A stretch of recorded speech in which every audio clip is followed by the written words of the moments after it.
मुस्तफा जान रहमत का गुलाम हजरत हुज़ैफा बिन यमान फरमाते हैं, ए मेरी अम्मी जान, आज इसलिए इजाजत चाह रहा हूँ कि आज मैं मुस्तफा से अपने लिए और तेरे लिए मग़फ़िरत की दुआ करवाना चाहता हूँ।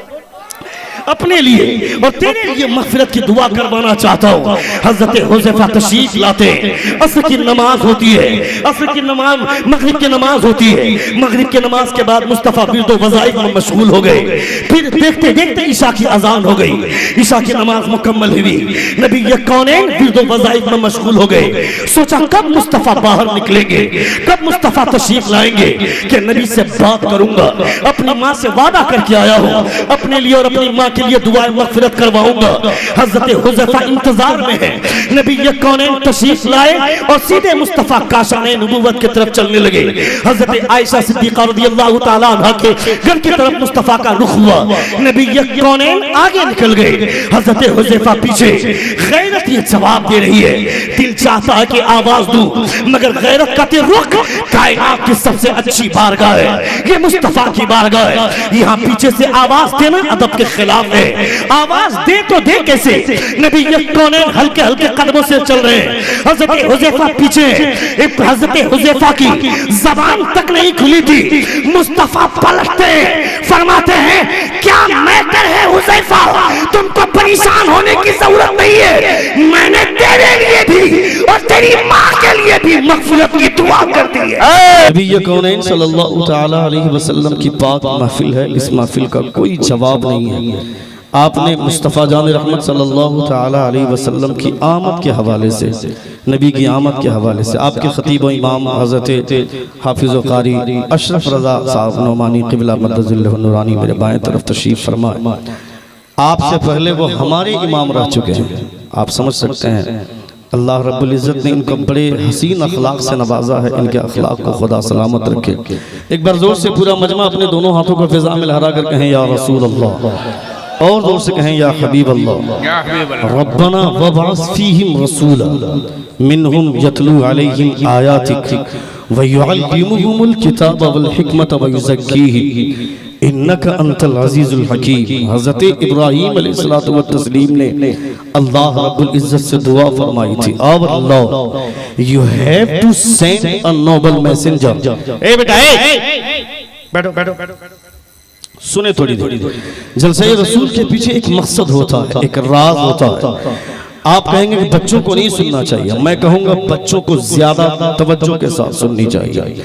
मुस्तफ़ा की बातें बचपने से ही जब आदमी सुनने की आदत डालेगा तो जवान होने के बाद जब जलसे की महफिल सजेगी, मुस्तफ़ा की आमद का जलसा सजेगा, तो गुटखे की दुकान पे वो मेहनत नहीं करेगा, अंडे की दुकान पे भीड़ नहीं लगाएगा, चांद की दुकान, चाय की दुकान पे वो चाय खड़े खड़े पीने की कोशिश नहीं करेगा। वो कहेगा आज से 25 साल पहले हमने किसी खतीब से मुस्तफ़ा की एक हदीस सुनी थी, उसमें एक आलिम दीन ने कहा था कि गलती से भी एक कतरा पानी अगर हलक के अंदर डाल लो खड़े खड़े तो उंगली डालकर कै करना है, ये मुस्तफ़ा ने फरमाया है। आदमी आज सुनेगा, 6 साल की उम्र में सुनेगा, 10 साल की उम्र में सुनेगा, 40 साल उम्र हो जाएगी, वो चाय की दुकान पे जब चाय लेगा तो सबसे पहले वो बैठने की जगह ढूंढेगा।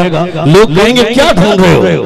कहेगा कि बैठने की जगह ढूंढ रहा हूं। कहेगा खड़े खड़े नहीं पी सकते हो? वो जवाब देगा मैंने 25 साल पहले एक जलसे में सुना है बैठकर चाय पीना मुस्तफ़ा की सुन्नत है, बैठकर पानी पीना मुस्तफ़ा की सुन्नत है। यानी अपने अमली एतबार से आदमी का कैरेक्टर साफ होगा, और यही चाहा था हज़रत इब्राहीम अलैहिस्सलातु व तस्लीम ने। ऐ परवरदिगार, मैंने खाने काबा की तामीर कर दी, मेरा बेटा ईंट ढोते ढोते परेशान हो गया, मैं दीवार की तामीर करते करते अब इस मंजिल पर पहुंच चुका हूं कि खाने काबा की तामीर मुकम्मल हो चुकी है। मगर ऐ परवरदिगार, खाने काबा की हुर्मत को बताएगा कौन? खाने काबा की अज़मत को बताएगा कौन? खाने काबा का वक़ार क्या है, इसको आदाब कौन करेगा? मुझे तो ऐसी जगह पर लाकर छोड़ा गया था जिसको वादिये गैर ज़ी ज़रा कहा जाता है, जहाँ पे एक दरख्त भी नहीं, जहाँ पे जमीन घास वाली नहीं, नहीं, जहाँ की जमीन सरसब्ज़ शादाब नहीं है। मुझे वादी गैर दी ज़रा में छोड़ा गया था, मगर यहाँ बाद में एक कौम आबाद हुई है। उस कौम के बीच में एक परवरदिगार, मैंने खाने काबा की तामीर कर दी, मगर अब इसको आबाद कौन करेगा? तब अल्लाह रब्बुल इज्जत के प्यारे पैगंबर हज़रत इब्राहीम खलीलुल्लाह अलैहिस्सलातु व तस्लीम ने दुआ की थी, our Lord, you have to send a noble messenger who will recite your verses, who will teach your book and wisdom, who will purify them. परवरदिगारा, एक ऐसा रसूल भेज दे। बहुत ज्यादा रसूल भेजने की जरूरत नहीं है, एक ऐसा रसूल। हजरत आदम की दुआ नहीं, हजरत इब्राहीम ने हजरत मूसा अलैहिस्सलातु व तस्लीम के लिए दुआ नहीं फरमाई, हजरत ज़करिया अलैहिस्सलाम के लिए दुआ नहीं फरमाई, हजरत याकूब अलैहिस्सलाम के लिए दुआ नहीं फरमाई। बहुत ज्यादा रसूल उलमाए किराम तवज्जो, उलमाए किराम तशरीफ फरमाए। मैं तवज्जो का तालिब आपसे उलमा से सिर्फ और सिर्फ इसलिए ताकि दौरान तकरीर कोई खता सर्जद हो जाए तो उलमा हमारी गलती की इस्लाह फरमाएंगे। सुने तमाम लोगों से मैं कहना चाहता हूँ, नबी कौनैन सल्लल्लाहु अलैहि वसल्लम के लिए हजरत इब्राहीम ने दुआ फरमाई थी, ए परवरदिगारा, बहुत ज्यादा रसूल भेजने की जरूरत नहीं है, एक ऐसा रसूल भेज दे जो तमाम रसूलों का काम हो, जो तमाम रसूल मिलकर न कर सके, वो तुम्हारे पैगंबर आमना की लाल की सूरत में कर ऐसा रसूल।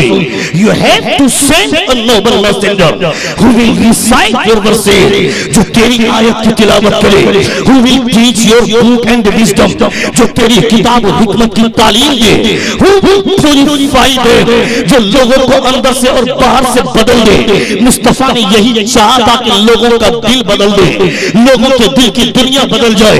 आज से 1400 बरस पहले जब अरब के बद्दुओं की जिंदगी देखते हैं, अरब के लोगों को लोग मंगली कहकर पुकारते थे, ये कैसे लोग हैं जो चौराहे पर खड़े हैं, तो चौराहे पर खड़े हैं ताकि काफिला आए तो लूट कर उसे तबाह कर दे, खजाने लूट ले। मुस्तफा जाने रहमत का एक ऐलान कानों से गूंजा। अब वो लोग काफिले पर बैठे, वो लोग चौराहे पर बैठे, कल भी बैठते थे, आज भी बैठे। फर्क क्या है? कल बैठा करते थे काफिले को लूटने के लिए, और आज बैठ रहे हैं तो काफिले को लूटने नहीं, काफिले को घर पहुंचा दे। मेरा पैगंबर he has been sent for every man as a model। मेरे पैगंबर हम तमाम के लिए मिसाल राह है। उनकी जिंदगी, उनका कैरेक्टर हमारे लिए ताबनाक जिंदगी का एक नमूना है। मुस्तफा जान रहमत सल्लल्लाहु अलैहि वसल्लम का कलमा पढ़ने वाला जब मुस्तफा की बातें सुने तो इस ख्याल के साथ सुने कि मुस्तफा की बातों को सुनने के बाद, मुस्तफा का कैरेक्टर मुलाहिजा करने के बाद आदमी अपनी अमली जिंदगी में उसको यूज करने की कोशिश करेगा। आदमी अगर आजादाना तरीके से जिंदगी गुजारेगा, खाया पिया जानवरों की तरफ तरक्की किया, जहां चाहा जब मन किया सोया, जब मन हुआ खाया, जब मन हुआ पिया, ये काम तो जानवर भी करता है। फिर इंसान और जानवर में फर्क क्या है? खाना पीना कोई कमाल की बात नहीं है। नबी कौनैन सल्लल्लाहु अलैहि वसल्लम के गुलाम हजरत अब्दुल्लाह बिन मुबारक रज़ियल्लाहु तआला अन्हु के पास हजरत शफीक बल्खी जो कामिल वली है, हजरत शफीक बल्खी अपना भेष बदलकर हजरत अब्दुल्लाह बिन मुबारक के पास पहुंचते हैं, भेष बदलकर, ताकि मुझे पहचान नहीं पाए। गए, सलाम किया, सलाम का आपने जवाब दिया। फरमाते कौन हो, कहां से आए हो? कहा हम बल्ख से आए। कहा शफीक बल्खी को जानते हो? कहा जानते हैं शफीक बल्खी को। कहा वो जिंदगी कैसे गुजारते हैं? हजरत अब्दुल्लाह बिन मुबारक पूछते हैं जिंदगी कैसे गुजारते हैं? शफीक बल्खी फरमाते हैं कि वो जिंदगी ऐसी गुजारते हैं, मिल जाता है तो खा लेते हैं, नहीं मिलता है तो सब्र कर लेते हैं। हजरत अब्दुल्लाह बिन मुबारक फरमाते हैं इस तरह की जिंदगी तो हमारे यहाँ के कुत्ते गुजारते हैं। जोर से कहिए, जोर से कहिए। इस तरह की जिंदगी तो हमारे यहाँ के कुत्ते गुजारते हैं। कहा फिर जिंदगी गुजारने का असल तरीका क्या है? कहा जिंदगी गुजारने का असल तरीका ये है कि न मिले तो अल्लाह रब्बुल इज्जत का शुक्रिया अदा करना है, और मिल जाए तो खुद भी खाना है, गरीबों को भी खिलाना है। जिंदगी का तरीका मुस्तफा जान रहमत सल्लल्लाहु अलैहि वसल्लम ने ये हमें जिंदगी जीने का ढंग बताया है, ये मुस्तफा ने दस्तूर बताया है, ये हमें मुस्तफा जान रहमत सल्लल्लाहु अलैहि वसल्लम ने सलीका अता फरमाया है। हम मुसलमान हैं, हमें चाहिए कि मुसलमान होने के नाते मुस्तफा जान रहमत का कैरेक्टर कैसे अपनाएं। एक हिंदू को हिंदू होने का एहसास हो गया, एक क्रिश्चियन को क्रिश्चियन होने का एहसास हो गया, एक गैर मुस्लिम को अपने गैर मुस्लिम होने का एहसास है, मगर मुसलमान एहसास कब करेगा कि मैं मुसलमान हूँ। बहैसियत मुस्लिम हमें क्या करना चाहिए ये हम कब जानेंगे, ये हमारा एहसास कब बोलेगा।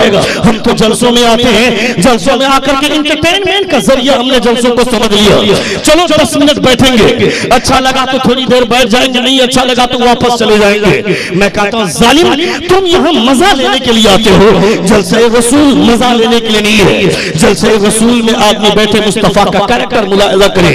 अगर मुस्तफा का कैरेक्टर सुनने के बाद भी अगर आपको अच्छा नहीं लग रहा है तो अपने ज़मीर का इलाज करवाइए, अपने दिल का ट्रीटमेंट करवाइए।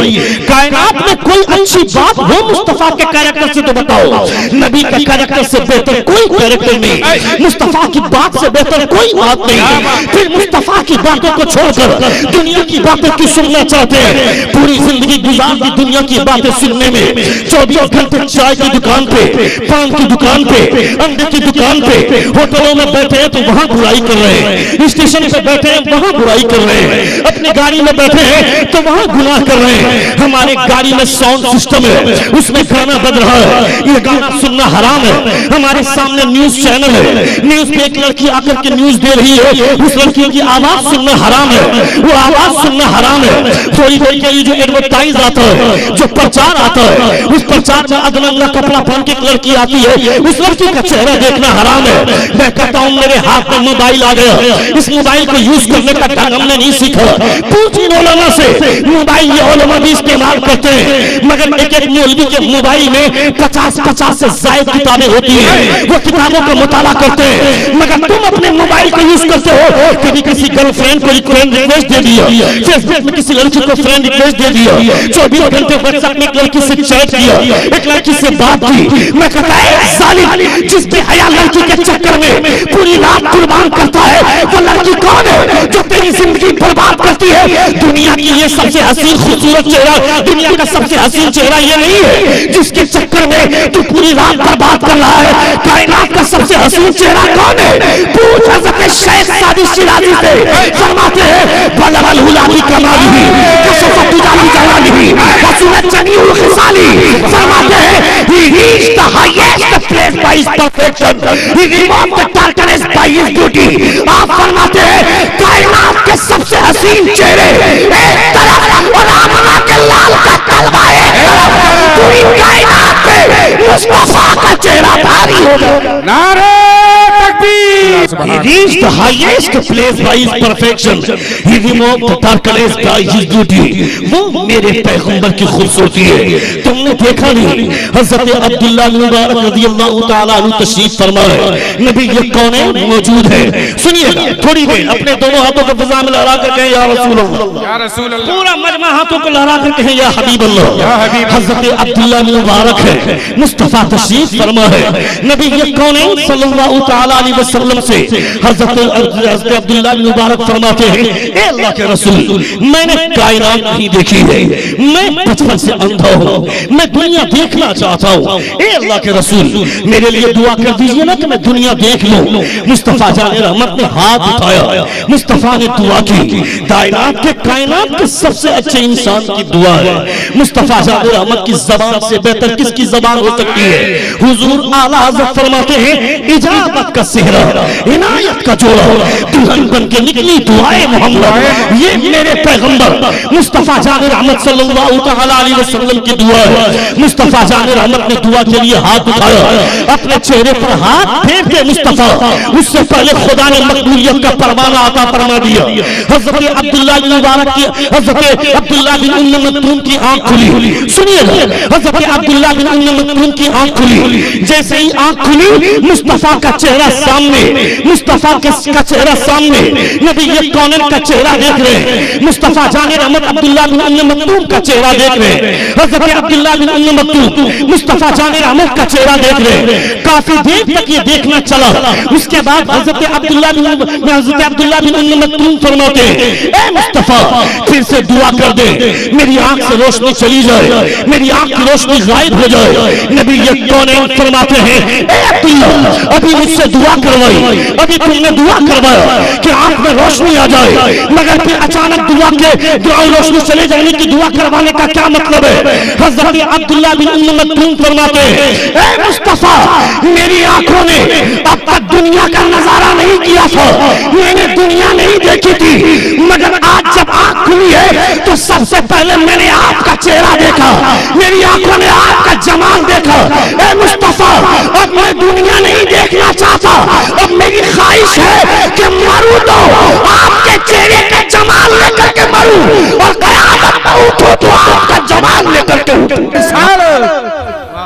वो मेरे मुस्तफा है। मेरे मुस्तफा जाने रहमत से ज्यादा खूबसूरत इंसान कौन होगा? मैं कहता हूँ अपने कैरेक्टर को संवारो ना, अपनी जिंदगी के बारे में गौर करो ना। मेरे मुस्तफा ने फरमाया है, नबी ये कौनैन सल्लल्लाहु अलैहि वसल्लम ने फरमाया है कि तुम अपने आमाल को संवार लो। मुस्तफा ने आमाल से, मुस्तफा ने लोगों के दिल की दुनिया बदल दी थी। हजरत इब्राहिम ने दुआ की थी, मौला एक ऐसा रसूल जो लोगों के दिल और दिमाग को साफ कर दे, will purify दे, जो लोगों को अंदर से और बाहर से चेंज कर दे। ईसाइयों के तमाम दिग्गज किस्म के लोग, इन सारे लोगों की मीटिंग हुई है। साहब ये आमना का लाल कौन सा जाम लेकर के आया है, कौन सा शराब पिलाता है, ये कौन सा जाम पिलाता है? एक एक करके लोग मुसलमान होते जा रहे हैं, एक एक करके लोग इस्लाम में आते जा रहे हैं, और जो एक बार इस्लाम में आ जा रहा है वो मरते दम तक इस्लाम के दामन को छोड़ना नहीं चाह रहा है। ये आमना का लाल है, इसने जाम कौन सा पिलाया है? प्लान हुआ, मंसूबा साजी हुई, ईसाइयों और यहूदियों की मीटिंग हुई। का एक तरीका है आमना के लाल को अकेला छोड़ने का, एक तरीका है, एक हरबा है, मोहम्मद अकेला रह जाएगा, कोई उसका पूछने वाला नहीं होगा। मादल्लाह का तरीका क्या है? का मुसलमान सेक्सुअल लाइफ में बहुत आगे है, ये औरतों को देखकर बहुत ज्यादा जल्दी माइल हो जाते हैं। इनके सामने लड़कियों को छोड़ो, ये लड़कियों को देखेंगे, मुसलमान अपने पैगंबर को छोड़ देंगे इन लड़कियों के फेवर में। यानी ईसाइयों ने अपनी जवान लड़कियों को चौराहे पे सजा धजा कर खड़ा कर दिया कि सुनो अभी एक दिन के बाद यहाँ से मुसलमानों का काफिला गुजरेगा, मोहम्मद के मानने वालों का काफिला गुजरेगा। उस चौराहे पे लड़कियों को सजाकर श्रृंगार के साथ लड़कियों को खड़ा कर दो। बाप ने अपनी बेटी को श्रृंगार करके खड़ा किया था, बेटी ऐसी अदाएं दिखाना कि उन अदाओं को देखकर मोहम्मद का कलमा पढ़ने वाले लोग तुम्हारे फेवर में आ जाएं। इस तरह की अदाएं दिखाना, यानी नाना ने अपनी नवासी को, पोता दादा ने अपनी पोती को, बाप ने अपनी बेटी को चौराहे पे श्रृंगार के साथ। सुने थोड़ी देर, एक बार जोर से पूरा मजमा हाथ उठाकर कहें या रसूल अल्लाह, और जोर से कहें या हबीब अल्लाह। बाप ने अपनी लाडली को, दादा दादा ने अपने पोते को, नाना ने अपनी नवासी को, मां ने खुद अपनी बेटी को ज़िना की दावत देने के लिए चौराहे पर खड़ा किया है। कहा बेटी अदाएं दिखाना, ऐसे जलवे दिखाना। फुल मेकअप में लड़कियां तैयार है, आमिना के लाल के साथ मुस्तफा जाने रहमत के गुलाम मुस्तफा के काफिला वहां से गुजर रहा है। चौराहे से गुजर रहा है, 100-150 से ज्यादा लड़कियां चौराहे पे खड़ी हैं कि कोई तो मेरी तरफ देखेगा, किसी न किसी को तो अपने फेवर में लाएंगे। मगर तमाम के तमाम मुसलमान एक एक करके गुजर गए, किसी ने कनखियों से भी देखना गवारा न किया।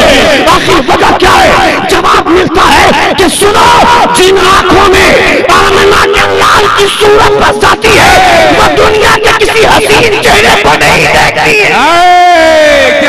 वो है मेरे मुस्तफा, वो है आमना का लाल, नबी ये कौनैन का कलमा पढ़ने वाला आज एक बेहया लड़की के चक्कर में अपनी जिंदगी तबाह करेगा, अपनी जिंदगी बर्बाद करेगा। जब हम शादियों में जाते हैं, जुमे की नमाज पढ़ने के लिए 5 साल पहले कपड़ा हमने लिया था, वही कपड़ा आज तक चल रहा है। मौलाना साहब फटता ही नहीं है तो दूसरा कपड़ा कहां से लेंगे? वही एक कुर्ता 5 साल से चला रहा है, जुमे के दिन ही पहनना है। मगर 50 तरह के जींस पैंट, 25 तरह का शर्ट, 15 तरह का ब्रांडेड जूता है, उसके बावजूद पड़ोस में किसी की शादी हो रही है, जाकर ब्रांडेड 3000 का जूता खरीद कर लाया, 3500 रुपए का जींस खरीद कर लाया, 1500 रुपए का शर्ट खरीद कर लाया। क्यों साहब? फला पड़ोस में शादी है। मौलाना साहब, वहाँ हजारों तरह के लोग आएंगे, कुछ नहीं तो अपनी सालियां तो वहां जरी होंगी, मेरी सालियां चढ़ाएंगी, मेरी सालियां मुझको कमेंट करेंगी। आप नहीं जानते साली आदि घर वाली, मैं कहता है लुच्चा जालिम, ये तेरी जबान की गंदगी है। जिसे तू बोलता है कि मेरी साली आदि घर वाली है, इसको तू साली बोलता है। तुमने सुना नहीं कुरान क्या कहता है? हुर्रिमत अलैकुम उम्महातुकुम, तुम पर तुम्हारी माएं हराम है। क्या मतलब? एक मां नहीं, मां की मां जिसको हम नानी बोलते हैं, उसके साथ घिनौना और गंदा मजाक हमारे समाज में चलता है। नानी से गंदा मजाक, दादी से गंदा मजाक, साली से गंदा मजाक, अपने होने वाले अपनी भाभी से गंदे मजाक, ये सब क्या है? ये हिंदुआना रीति रिवाज है। इस्लाम का कानून क्या कहता है? मुस्तफा की शरीयत क्या कहती है? हुर्रिमत अलैकुम उम्महातुकुम, तुम पर तुम्हारी माएं हराम है। क्या मतलब? तुम्हारी मां तुम पर हराम है, तुम्हारी मां की मां तुम पर हराम है, उसकी मां तुम पर हराम है, उसकी मां तुम पर हराम है। ये सिलसिला जहां तक जाएगा सब तेरे लिए हराम है। जब मेरी मां की मां हुई तो उसके साथ गंदा मजाक कहां से करना जायज हो गया? खुदा फरमाता है हुर्रिमत अलैकुम उम्महातुकुम व बनातुकुम, और तुम्हारी बेटियां। क्या मतलब? मेरी बेटी मुझ पर हराम है, मेरी बेटी की बेटी मुझ पर हराम है, उसकी बेटी मुझ पर हराम है, उसकी बेटी मुझ पर हराम है। ये सिलसिला जहां तक जाएगा ये सब के सब मेरे लिए हराम है। पूछी मौलाना से, जब मेरी बेटी की बेटी मेरे लिए हराम है तो फिर उससे गंदे मजाक करना कहां से जायज हो गया? कैसे उसको मुंह खोल कर बोलते हैं तेरा रिश्ता लेकर के आएंगे, तुझको भगा कर ले जाएंगे, तुझको उठा कर ले जाएंगे। मैं कहता हूं खबरदार खबरदार, ये सब हिंदुआना रीति रिवाज है। मुस्तफा का कानून ये कहता है जिस तरह माँ का एहतराम है उसी तरह माँ के माँ का एहतराम करो। तुम इन माँ का एहतराम करोगे, खुदा तुम्हारा भी तुम्हारी माँ का भी दर्जा बढ़ा दिया करेगा। क्या हुआ? क्या बात है? सुभान अल्लाह, सुभान अल्लाह। आवाज खत्म हो गई। साइड वाला बॉक्स देखिए। सुन रहे हैं आप? सुन रहे हैं? सुन रहे हैं? सुभान अल्लाह। हाथ उठाकर कहें या रसूल अल्लाह, और दोस्त कहें या हबीब अल्लाह। एक बार कहें या गौस अल मदद, या गौस अल मदद। Who will recite your book? Who will recite your verses? Who will teach your book and wisdom? Who will purify them? ए अल्लाह, ए परवरदिगार, एक ऐसा रसूल भेज दे जो तेरी जो तेरी आयत की तिलावत करे, जो तेरी किताब और हिकमत की तालीम दे। हम मुस्तफ़ा का कलमा पढ़ने वाले हैं, हमें इन बातों का एहसास करना चाहिए। मुस्तफ़ा की तालीमात क्या है? हमारा बच्चा ये जानता है कि कौन सी फिल्म कब रिलीज होगी, कौन सी फिल्म ने एक हफ्ते में कितना बिजनेस किया, इस फिल्म में कौन सा विलन काम कर रहा है, कौन नए रोल में आ रहा है। शर्म नहीं आती है? पूरी जवानी खत्म होने वाली है, अब तक ये नहीं पता है कि 5 वक्त की नमाजों में फर्ज नमाजें कितनी है, 5 वक्त की नमाजों में सुन्नत मुअक्कदा कितनी है, 5 वक्त की नमाजों में सुन्नत गैर मुअक्कदा कितनी है। मैं कहता हूँ बाप की लाश रखी हुई है, जनाजे की नमाज पढ़ने के लिए खड़े हुए हैं, इमाम साहब के ऊपर दबाव बनाते हैं। इमाम साहब नीयत मत भूलिएगा, नीयत बता दीजिएगा। 40 साल उम्र हो गई है, अब तक नीयत याद नहीं कर पाया। 1 मिनट में नीयत याद कर लेगा था, 5 मिनट में कौन सी नीयत याद कर लेगा? 5 मिनट में कौन सा कलमा तुम पढ़ लेगा जो नबी करीम तुमको नमाज जनाजा की नीयत याद हो जाएगी? ये हमारा समाज है। नारे तकबीर, नारे तकबीर, नारे रिसालत, नारे रिसालत। नौजवानों ने मलिक डंगालो सालत, नारे तकबीर, नारे रिसालत।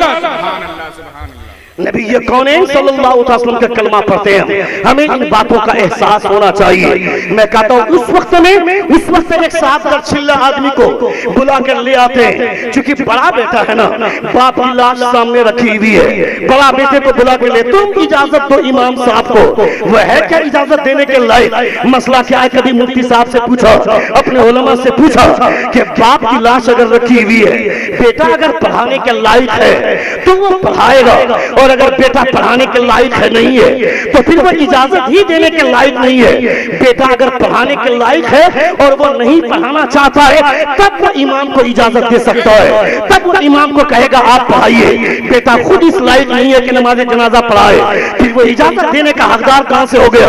अगर किसी की लाश सामने रखी हुई है और उसके 4 बेटे हैं, चारों बेटे में से कोई आलिम नहीं है, कोई हाफिज नहीं है, कोई दिन का जानकार नहीं है, कोई मुतशर्रिह नहीं है, किसी के चेहरे पर दाढ़ी नहीं है, इसका मतलब है कि कोई लायक नहीं है। और जब कोई लायक नहीं है तो इमाम को किसी भी इजाजत का मोहताज नहीं है। इमाम बगैर किसी इजाजत के, बगैर किसी से पूछे उसकी नमाज जनाजा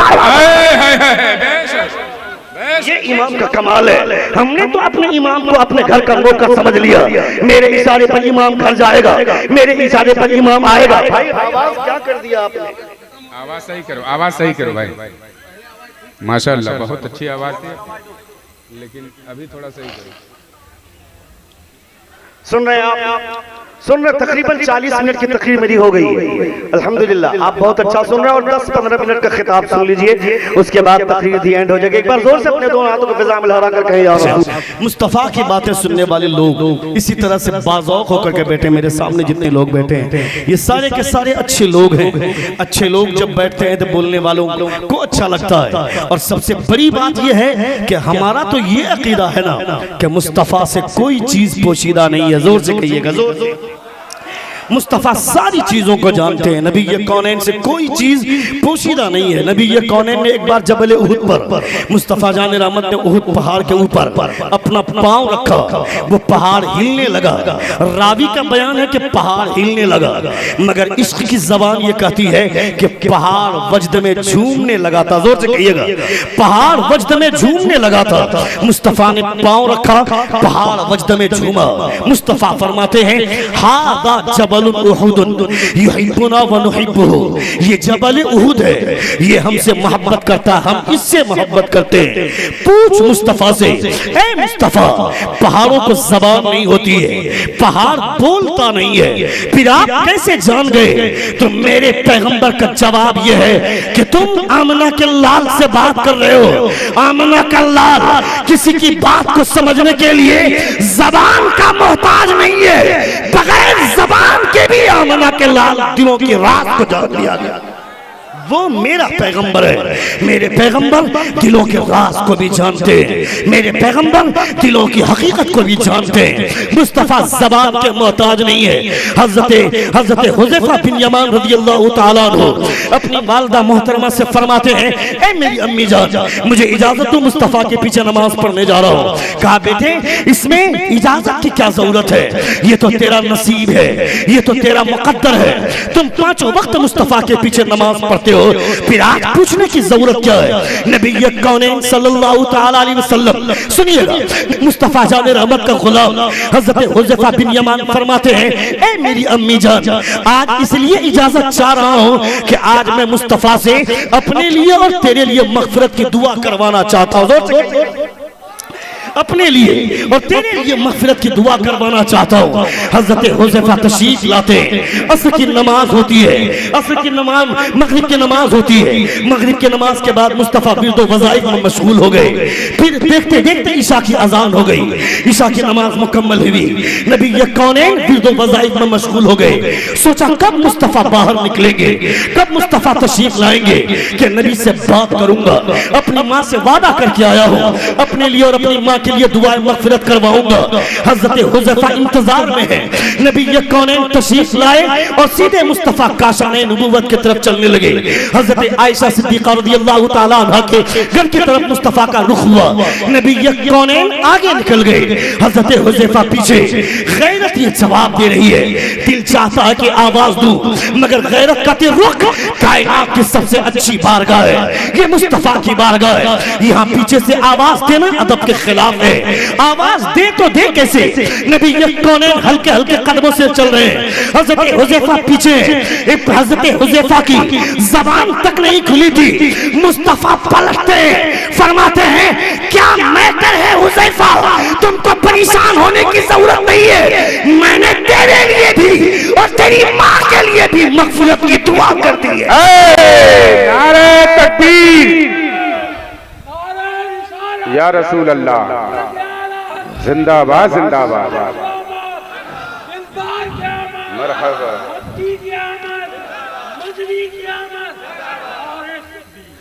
मैंने तेरे लिए भी और तेरे लिए तेरी माँ के लिए भी मैंने मग़फ़िरत की दुआ कर दी है। वो मेरे मुस्तफ़ा है जिनको ज़बान की कोई ज़रूरत नहीं है। किसी बात को समझने के लिए मुस्तफ़ा किसी की ज़बान के मोहताज नहीं है। मुस्तफ़ा दिलों की हरकतों को जानते हैं। मुस्तफ़ा जाने रहमत, दिल हमारी धड़कन कितनी बार धड़कती है ये भी मुस्तफ़ा जानते हैं। फिर मुस्तफ़ा जाने रहमत के ताल्लुक़ से अक़ीदा रखने वाले गुलामों को इन बातों का एहसास करना चाहिए। आपका ये अकीदा है कि नबी कौनैन से कोई चीज पोशीदा नहीं है। फिर मजमे में एक आदमी उठ करके जाएगा, चाय की दुकान पे भीड़ लगाएगा, पान की दुकान पे भीड़ लगाएगा, चौराहे पे खड़े होकर खैनी बनाकर आपस में एक दूसरे से बातें करेगा। तो बताओ कयामत के दिन क्या जवाब दोगे मुस्तफा को? तुमने मुस्तफा की मौजूदगी में, जबकि तुम्हारा ये अकीदा है कि मुस्तफा को सारी चीजों का इल्म है। मैं कहता हूँ दौरान तकरीर मुस्तफा की बातें सुन रहे हैं आप, अगर इस दरमियान में किसी का फोन आ जाता है, कॉल आ जाती है, तो उसे काट देना। और जब सुबह तुमको आदमी कहेगा कि मैंने तुमको रात में फोन किया था, तुमने उठाया क्यों नहीं, उसे बता देना, ए जालिम, मैं किसी और की महफिल में नहीं, मुस्तफा की महफिल में था। किसी और का कैरेक्टर नहीं, मुस्तफा का कैरेक्टर। जब नबी की बात सुनूं तो दुनिया की कोई बात सुनने की जरूरत नहीं। क्या बात है, सुभान अल्लाह सुभान अल्लाह। ये होना चाहिए, हमारे तखय्युलात ये होने चाहिए। मगर हम साहब तकरीर के दरमियान में ही किसी का फोन आएगा, उठकर बाहर चले जाएंगे। वो आदमी ज्यादा इंपॉर्टेंट है या मुस्तफा जाने रहमत के कैरेक्टर ज्यादा इंपॉर्टेंट है? मुस्तफा जाने रहमत के कैरेक्टर से ज्यादा, मुस्तफा की बातों से ज्यादा दुनिया की कोई बात अहमियत नहीं रखती है। हम 24 घंटे गुनाह के दलदल में डूबे। मेरे बच्चे बालिग होने से पहले वो नेकियां किसे कहते हैं वो जाने ना जाने, मगर करोड़ों गुनाह वो कमा लेता है। मेरी लड़कियां, मेरी बेटियां जवान होने से पहले जवान होने से पहले उनको सारी चीजों की तालीमात दे देनी चाहिए। मेरे दिमाग में पता नहीं किसने बैठा दिया, किसने ये बात समझा दी कि शादी के बाद ही लड़कियों को नकाब पहनना चाहिए, शादी के बाद ही लड़कियों को बुर्का पहनना चाहिए। लड़की जवान हो गई, वो 13 साल में जवान हो गई। किसी की लड़की 13 साल में, किसी के 9 साल में, किसी के 15 साल में बालिगा होती है। बालिग हो गई, बालिगा हो गई, जवान हो गई, शादी होगी 21 साल में, 18 साल में। ये जो 10 साल का पीरियड है, ये जो 5 साल का पीरियड है, इस पीरियड में उसे नकाब पहनने की कोई जरूरत नहीं है। पता नहीं किसने समझा दिया, उसे बुर्का पहनने की कोई जरूरत नहीं है। वो शादी और वलीमे में जाएगी तो जुल्फें लहराएगी। उसे कौन समझाएगा कि जान दिखाने में जितना गुनाह है उतना गुनाह ये जुल्फे दिखाने में है। जान दिखाने में जितना गुनाह है वो सीना दबो, वो सीना लहरा लहरा कर, जुल्फे लहरा लहरा कर नौजवानों के सामने मटक मटक कर चलती है, अपनी अदाएं दिखाती है। मैं कहता है जालिम, अपनी खूबसूरती पर नाज करती है। तुमने देखा नहीं, नेपाल की एक अदाकारा, नेपाल की एक हीरोइन जिसकी खूबसूरती के चर्चे पूरी दुनिया में थी, पूरी दुनिया में जिसकी खूबसूरती के चर्चे थे, अभी वो बीमार है, उसका ट्रीटमेंट हॉस्पिटल में चल रहा है। कुत्ता नहीं पूछता है उसे कहां गई वो खूबसूरती, कहां गए वो सारी अदाएं, कहां गए वो नाज और नखरे, उसे कुत्ता नहीं पूछता है। मगर एक औरत वो काली भी हो मगर मुस्तफा की फरमा बरदार हो, नबी ये कौन की सुन्नतों की पाबंद हो। वो यहाँ काली जरूर है मगर कयामत के दिन उसका चेहरा चांद से भी ज्यादा चमकेगा। नारे तकबीर, नारे रिसालत। उसका चेहरा चांद से भी ज्यादा चमकदार होगा। खुदा फरमाता है यौम तबयद्दु वजूह व तस्वद्दु वजूह। सुन रहे हैं आप? सुन रहे हैं? कितने लोग सुन रहे हैं? जरा हाथ उठाकर कहें या रसूल अल्लाह, और जोर से कहें या हबीब अल्लाह। यौम तबयद्दु वजूह व तस्वद्दु वजूह फअम्मल लज़ीना अस्वद्दत वजूहुहुम अकफरतुम बअद ईमानिकुम। क़यामत के दिन किसी का चेहरा काला होगा, किसी का चेहरा गोरा होगा। वो यौमइज़िन वजूह यौमइज़िन मुस्फिरा ज़ाहिकतुम मुस्तबशिरा व वजूह यौमइज़िन अलैहा गबरा। क़यामत के दिन पता चलेगा।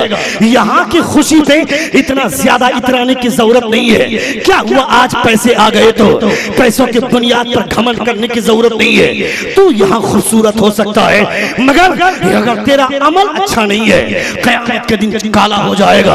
और अगर यहाँ काला है, अगर अच्छा रहा तो क़यामत के दिन इतना गोरा होगा कि लोग तुझे देख करके रश करेंगे।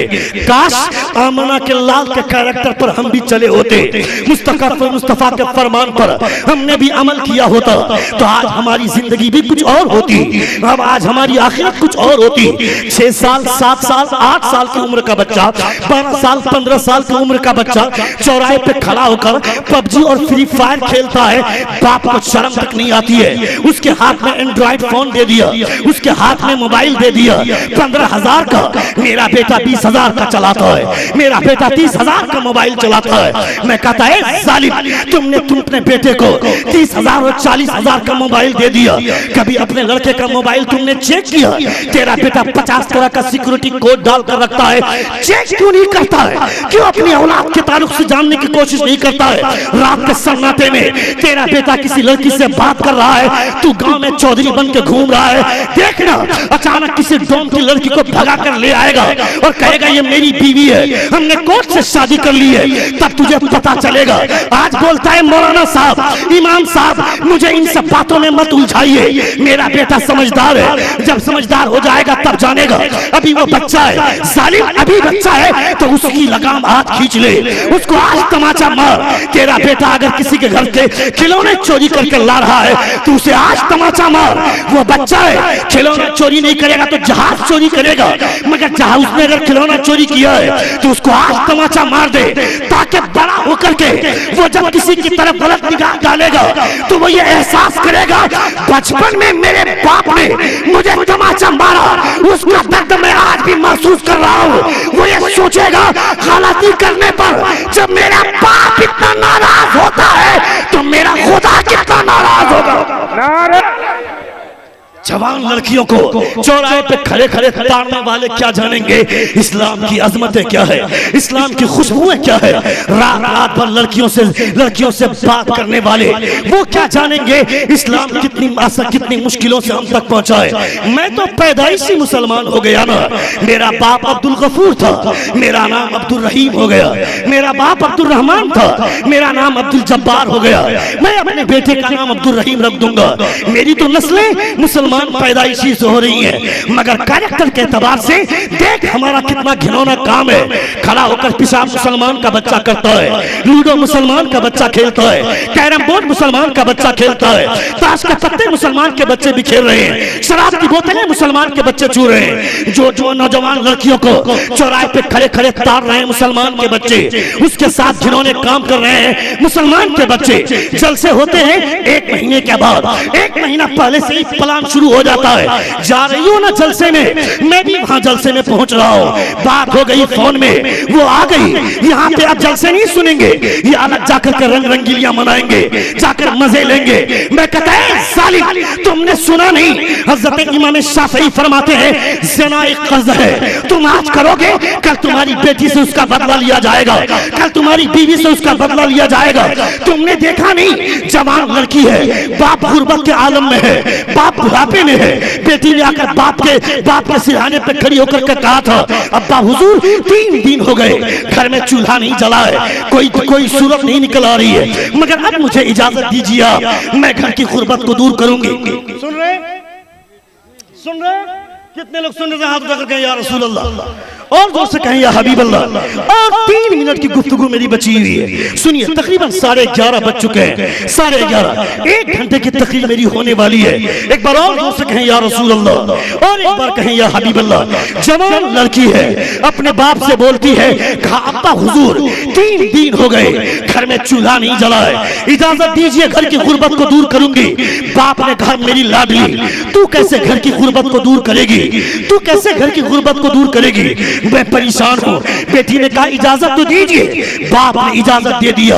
जवान लड़की है, चौराहे पे खड़ी हो गई कि कोई जवान लड़का उस रास्ते से गुजरेगा, मेरी तरफ निगाह उठाएगा, मुझको देखेगा, मेरे हुस्न पे फरेफ्ता होगा, मैं जिस्म बेचकर जिस्म के धंधे करके पैसे कमा लूंगी। रात गुजर गई, रात गुजर गई, एक भी जवान लड़के ने उस लड़की की तरफ आंख उठाकर नहीं देखा। एक रात गुजर गई, 2 रातें गुजर गई, 3 रातें गुजर गई। मुसलसल 3 दिन के बाद वो लड़की घर लौटती है। बाप ने कहा बेटी ले आई घर की गुर्बत दूर करने का सामान। जवान लड़की बोलती है अब्बा हुजूर 3 दिन से चौराहे पे खड़ी होती हूँ, मगर एक लड़का भी मेरी तरफ आंख उठाकर नहीं देखता है, जबकि मैं हसीन हूँ, मैं खूबसूरत हूँ। बाप ने इतना सुना था, बिस्तर छोड़कर खड़ा हो जाता है, बोलता है भला किसकी मजाल कि मेरी बेटी की तरफ आंख उठाकर देखे, जब मैंने अपनी जवानी में आज तक किसी गैर महरम औरत को आंख उठाकर नहीं देखा है, तो मेरी बेटी को कौन देखेगा? जब मैंने अपनी जवानी। सुभान अल्लाह, सुभान अल्लाह।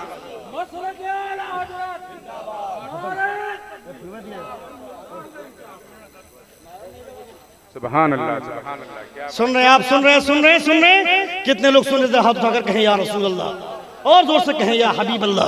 वो है मेरे मुस्तफ़ा। मेरे मुस्तफ़ा ने कहा था, आमना के लाल ने कहा था, मैं अरब को इतना पाक कर दूंगा, इतना पाक कर दूंगा कि औरत 7 मील की दूरी से अकेली आएगी, खाने काबा का तवाफ करके अकेली चली जाएगी, कोई मर्द उसे कनखियों से भी देखना गवारा नहीं करेगा।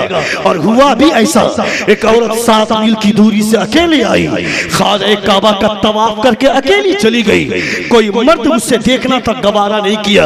यहाँ हमारे समाज में ऐसा जवान कहाँ मिलेगा? हमारे जवान में ऐसे लोग कहाँ मिलेंगे? हमने ये ठान लिया बुढ़ापा आएगा तो नमाज पढ़ेंगे, जब हमारा एक पांव कब्र में जा चुका होगा तब नमाज का इरादा करेंगे। पूछा जाता है नमाज क्यों नहीं पढ़ते?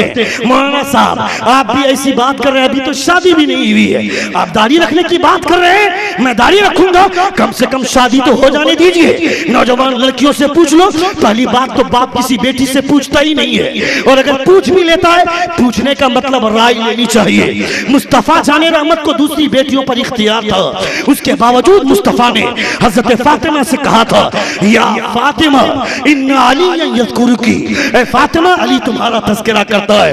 मुस्तफा को दूसरे किसी भी इंसान की बेटी का इख्तियार था। मुस्तफा जिस लड़की का रिश्ता जिस सहाबी से करना चाहे, मुस्तफा को हक हासिल था। खुदा फरमाता है मा काना लिमुमिनिन वला मुमिनतिन इज़ा क़ज़ल्लाहु व रसूलुहु अमरन अन यकून लहुमुल खियरा। ये एक अलग बाब है, इस ताल्लुक से मैं कभी इंशाअल्लाह ताला बताऊंगा। जब हजरत ज़ैनब का रिश्ता, हजरत ज़ैद का रिश्ता, हजरत ज़ैद अपना रिश्ता लेकर के हजरत ज़ैनब के पास आए थे, उन्होंने इनकार कर दिया था, तो कुरान मुक़द्दस की आयत उतरी है, इसकी तफसीर मैं कभी इंशाअल्लाह कहूंगा। मैं सिर्फ इतना यह कहना चाहता हूं, पहली बात तो पूछा नहीं जाता है, और अगर लड़कियों से पूछ भी लिया जाता है तो ये लुच्ची लड़कियां, बेहुदा किस्म की आवारा गर्दी करने वाली लड़कियां जो 24 घंटे सिनेमा फिल्में जिलियर में गंदी तस्वीरें देखती हैं, इन लड़कियों का जवाब सुनो। ये बोलती है मैं दाढ़ी वाले से शादी नहीं करूंगी, मैं किसी दाढ़ी वाले से शादी नहीं करूंगी। मैं कहता है नौजवानों, अगर तुम्हें शादी करने के लिए कोई अच्छी लड़की चाहिए, दीनदार लड़की चाहिए, तो शादी से 1 साल पहले दाढ़ी रख लेना, इसलिए कि दाढ़ी वाले को हर लड़की पसंद नहीं करेगी, दाढ़ी वाले को वो लड़की पसंद करेगी जिसके सामने फातिमा की सीरत होगी, हज़रत राबिया बसरिया का कैरेक्टर होगा। क्या बात है, क्या बात है, सुभान अल्लाह। शादी से 1 साल पहले दाढ़ी रख लेना, क्योंकि खराब लड़की दाढ़ी वाले को एक्सेप्ट करेगी ही नहीं। खराब लड़की किसी ऐसे लड़के को एक्सेप्ट करेगी जिसके चेहरे पे दाढ़ी ना हो। जबकि उलमाए किराम ने किताबों में लिखा है, अगर 3 नस्लें अगर दाढ़ी छिलने वाली हो गई, 4 नस्लें तक लगातार अगर दाढ़ी छिलने वाली हो गई, तो 5वीं नस्ल जो होगी उनमें कोई ना कोई हिजड़ा पैदा होगा। ये हमारे उलमा कहते हैं। आज की तारीख में देखें हमारा समाज कहां चला गया। मुरादाबाद शहर में जवान लड़का है, उसकी शादी की तारीख फिक्स हो गई, बातचीत तय हो गई, कुछ ही दिन के बाद शादी होने वाली थी। सुनिएगा मेरी आखिरी बात, कुछ ही दिन के बाद शादी होने वाली थी। लड़की का बाप आया लड़के के बाप के पास, कहा सुनो, सुन रहे हैं? 2-3 मिनट सुनेंगे? कितने लोग सुनेंगे? हाथ उठाकर कहें या रसूल अल्लाह, और जोर से कहें या हबीब अल्लाह। जवान लड़का है, शादी की तारीख फिक्स हो गई। लड़की का बाप आया लड़के के बाप के पास, कहा सुनो, तुम्हारा बेटा मुझे अच्छा लगा, उसका कैरेक्टर अच्छा लगा, उसका किरदार अच्छा लगा, उसका बिजनेस अच्छा लगा, उसका स्टेटस, उसका लुक, उसका गेटअप सब कुछ अच्छा है, मगर तुम्हारे बेटे के चेहरे पर जो दाढ़ी है, यह दाढ़ी मुझे पसंद नहीं है, उसे कहो दाढ़ी साफ कर ले। बाप ने अपने बेटे के दोस्त को बुलाकर कहा सुनो, इतना अच्छा रिश्ता फिर दोबारा नहीं मिलेगा, दाढ़ी रखनी है तो शादी के बाद दाढ़ी रख ले, अभी दाढ़ी साफ कर ले। नौजवान दोस्त ने आकर कहा सुनो, तुम्हारे ससुर आए थे तुम्हारे बाप के पास, कहा दाढ़ी साफ कर दो, तुम्हारे बाप ने कहा है इससे अच्छा रिश्ता दोबारा नहीं मिलेगा, दाढ़ी रखनी हो तो बाद में रख लेगा, अभी दाढ़ी साफ कर लो। वो जवान लड़का बोलता है मेरे बाप को जाकर कह दो जिंदगी भर गवारा रहना गवारा कर सकता हूँ, मगर नबी की सुन्नत को कत्ल करना गवारा नहीं होगा। सुभान अल्लाह।